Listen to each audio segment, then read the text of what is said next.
Restez informés chaque jour avec Scoop FM. Désormais, suivez nos journaux sur nos chaînes partenaires à Lubumbashi sur Sky Radio, la 97.7 MHz, à 6h, 9h, 12h, 15h, 19h et 21h. Suivez-nous également sur la radio communautaire Moïseni chaque jour à 9h05, 10h03 et 21h juste. Le journal du Scoop FM passe aussi sur Kipushi 24 Radio à 8h30, 12h30, 16h juste, 18h30 et 21h30. Retrouvez-nous également sur Vox Congo. Téléchargez dès maintenant l'application Vox Congo pour rester informé en temps réel.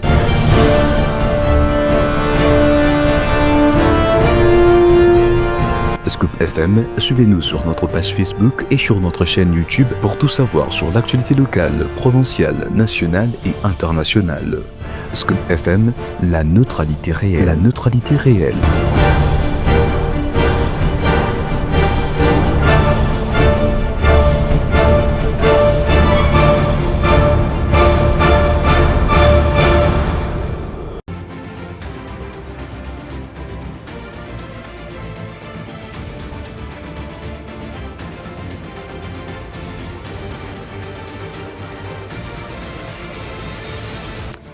Bienvenue à tous si vous nous rejoignez sur Scoop FM ainsi que sur nos chaînes partenaires pour vous informer sans plus tarder. Voici les sommaires. Lors de la cérémonie de la 6e édition de la remise de prix Excellencia aux 79 boursiers, jeudi 14 août 2025, le président de la République, Félix-Antoine Tshisekedi Tshilombo, a invité le gouvernement à renforcer son partenariat avec la fondation Denise Nyakero Tshisekedi. Vous allez suivre le président de la République dans le développement de ces journaux. Autre titre, quelques heures seulement après son arrestation à Kinshasa, capitale de la République démocratique du Congo, le pasteur Paul Mukendi, figure religieuse aussi populaire qui est controversé et désormais libre. Vous aurez de précisions dans le développement de ces journaux. Mesdames, Messieurs, voilà tout pour les titres.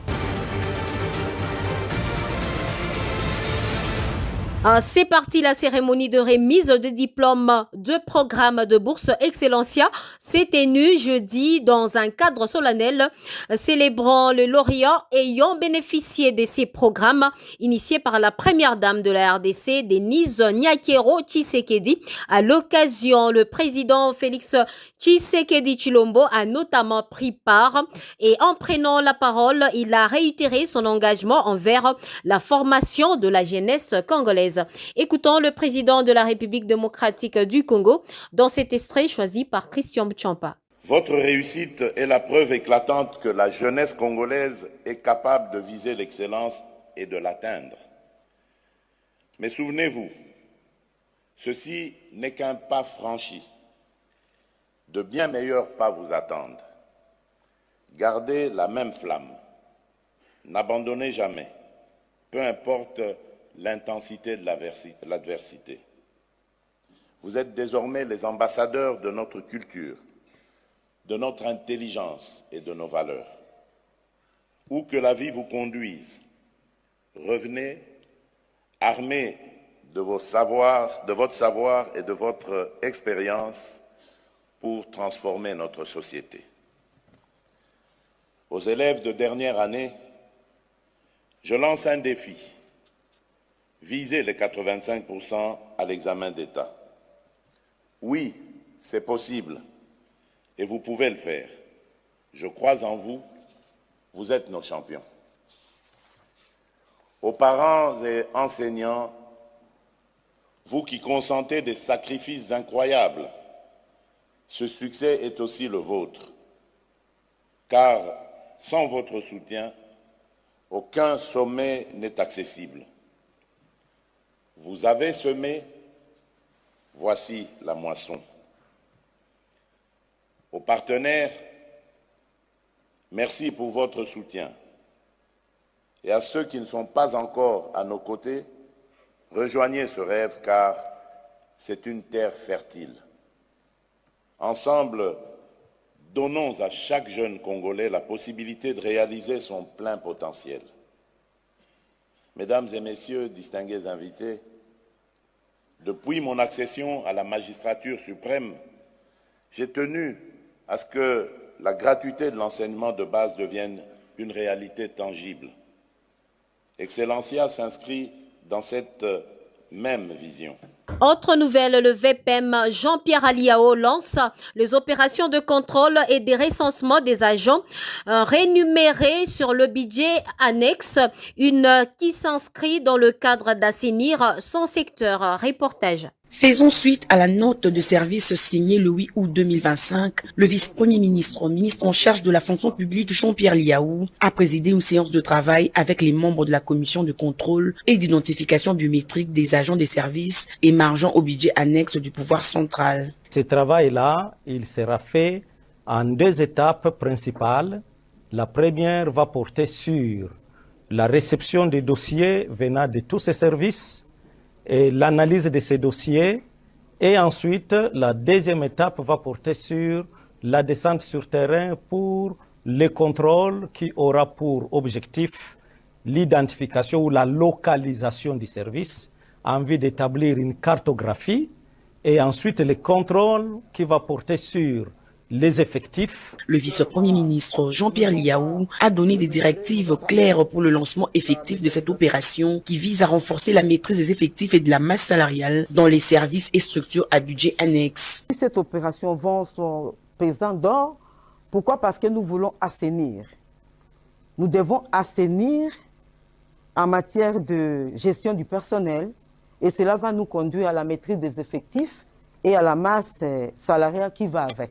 Nous rassurons l'autorité que le travail va bien se faire en toute rationalité et honnêteté. Parce que ce qui nous manquait surtout, c'était la volonté politique. Mais cette fois-ci, nous l'avons constaté. Cet engagement de l'autorité, et nous pensons que nous allons atteindre l'objectif de la maîtrise des effectifs et de la masse salariale.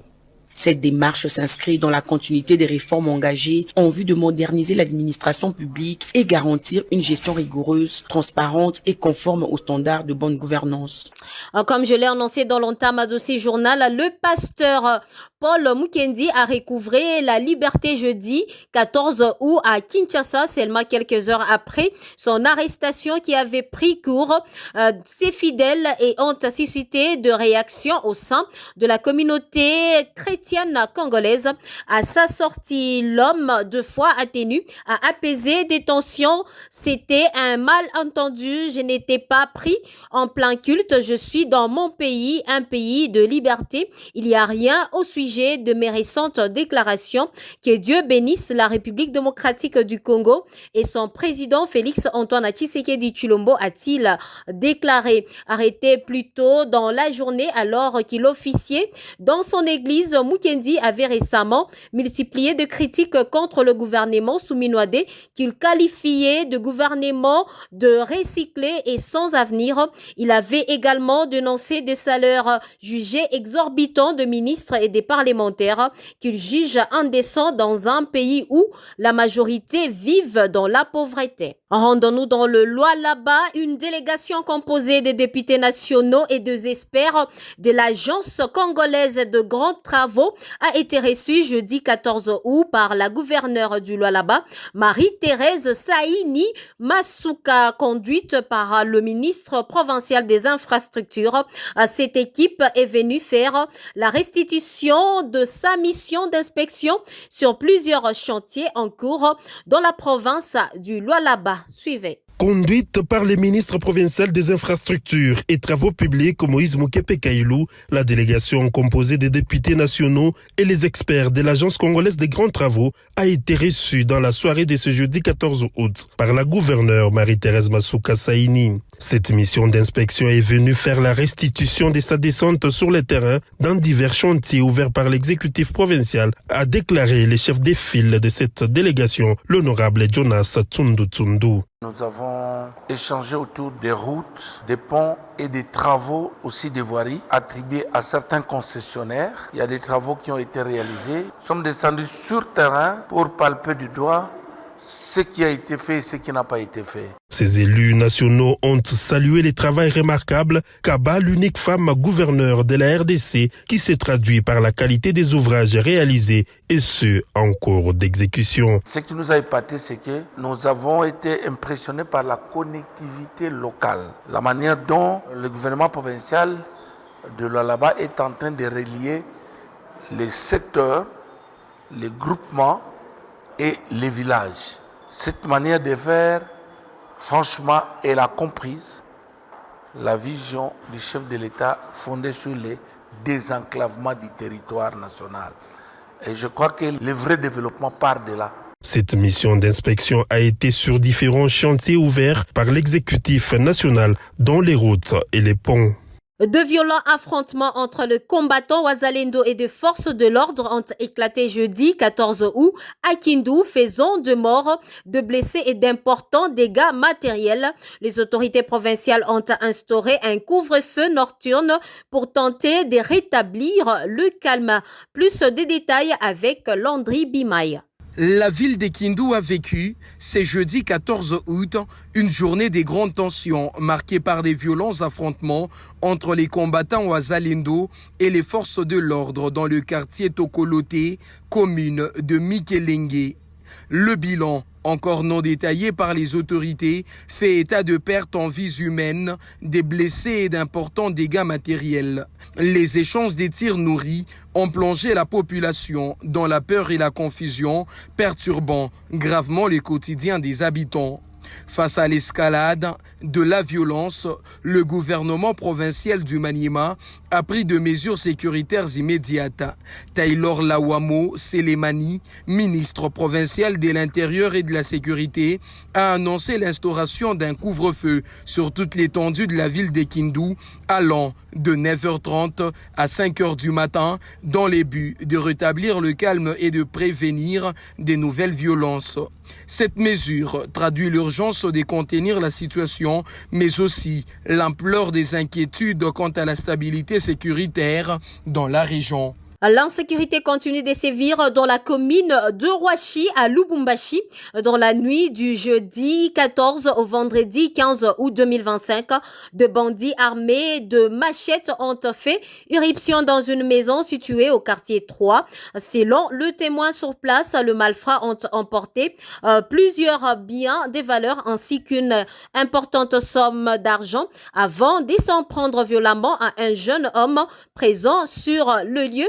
Grièvement blessé à la tête, la victime a été transférée d'urgence à l'hôpital. Les habitants du quartier dénoncent une recrudescence de cas de vol nocturne et a renforcé la patrouille de nuit pour sécuriser la zone.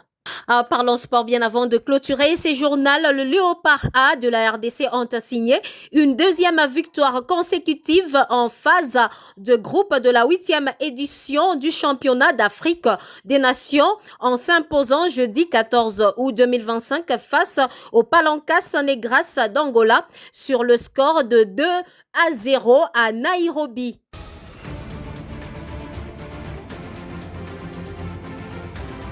Vous informer, c'est notre devoir. Ainsi prend fin ce journal réalisé par l'ensemble de la rédaction. Merci à tous de l'avoir suivi. Gracia Akilimali, c'est comme ça qu'on m'appelle. Et restez branchés et à très bientôt.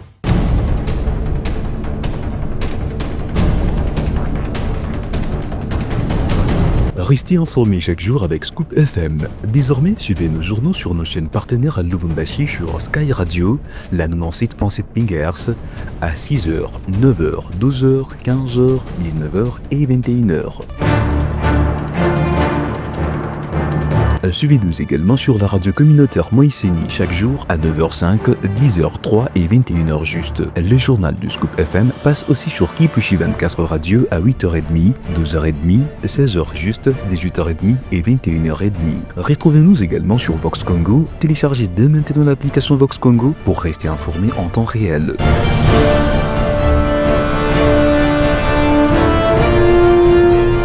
Scoop FM, suivez-nous sur notre page Facebook et sur notre chaîne YouTube pour tout savoir sur l'actualité locale, provinciale, nationale et internationale.